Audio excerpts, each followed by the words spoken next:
Yo, vous allez bien? C'est les vacances, il fait beau, vous êtes sur le point de partir à Fréjus, Naples ou Barcelone. C'est bien, c'est important de prendre du temps pour soi, pour décompresser. Moi j'ai pas le temps pour ça, l'été c'est un peu comme si c'était le Black Friday pour les gens de mon genre, les hackers.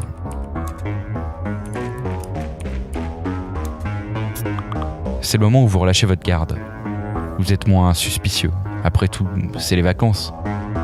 Pourquoi s'inquiéter? Mon terrain de chasse préféré, c'est le métro parisien. Pas besoin d'aller sur la plage pour récupérer vos secrets et votre argent. Vous êtes tellement pressé de quitter cet endroit que vous en oubliez la première des règles. Toujours être vigilant. Évidemment, ça demande de faire quelques concessions sur son emploi du temps. Les meilleurs créneaux sont entre 9h et 11h et entre 20h et 22h. Ce moment où vous partez avec votre valise ou votre sac de voyage pour prendre votre avion, votre train ou même votre Ouibus. Tout ce qu'il me faut, c'est un portefeuille qui dépasse de votre poche arrière ou un sac à main un peu trop ouvert. Ensuite, une diversion facile, une légère bousculade par exemple. Votre attention est détournée et ma main récupère vos précieux biens.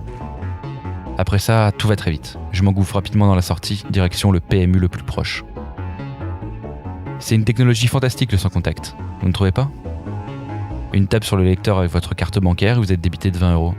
Pas de code, pas de signature, juste un échange entre un humain et une machine.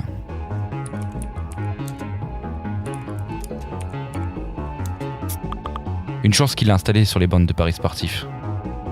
Même si je n'y connais rien en course hippique, il y a moyen de récupérer facilement 50% de ce que j'ai misé. Autant dire une petite somme sympathique si vous conservez plusieurs cartes dans votre portefeuille. Mais ça, c'est que le début. Avec le numéro de la carte, je peux facilement payer sur internet. Bien sûr, ils ont mis des protections, comme l'envoi d'un code par SMS pour valider les transactions. Mais bon, cette méthode, elle est mise en place par le vendeur. Il suffit de trouver des sites peu scrupuleux. Comme par exemple les plateformes de Bitcoin. Vous savez, cette monnaie numérique que personne ne comprend vraiment à part ceux qui l'ont créée. Il me suffit d'en acheter 2 ou 3 pour avoir l'équivalent d'un SMIC, le tout de manière quasiment intraçable. Mais faut faire vite. Au bout d'1 heure, vous avez généralement fait opposition et la carte ne sert plus à rien. Et c'est à partir de ce moment-là que l'enfer commence. Pour vous, évidemment. Pour peu que vous m'ayez laissé votre carte d'identité, il me suffit d'ouvrir un compte bancaire en ligne, à votre nom, avec chéquier et tout ce qui va bien. Vu que je récupère une somme confortable, ça va me permettre de faire un premier dépôt pour garantir ma bonne foi. Et ensuite, c'est le festival. Entre les chèques en bois, les crédits revolving, vous ne vous rendrez compte de tout cela que lorsque les huissiers frapperont à votre porte. Tout ça grâce à une simple carte d'identité.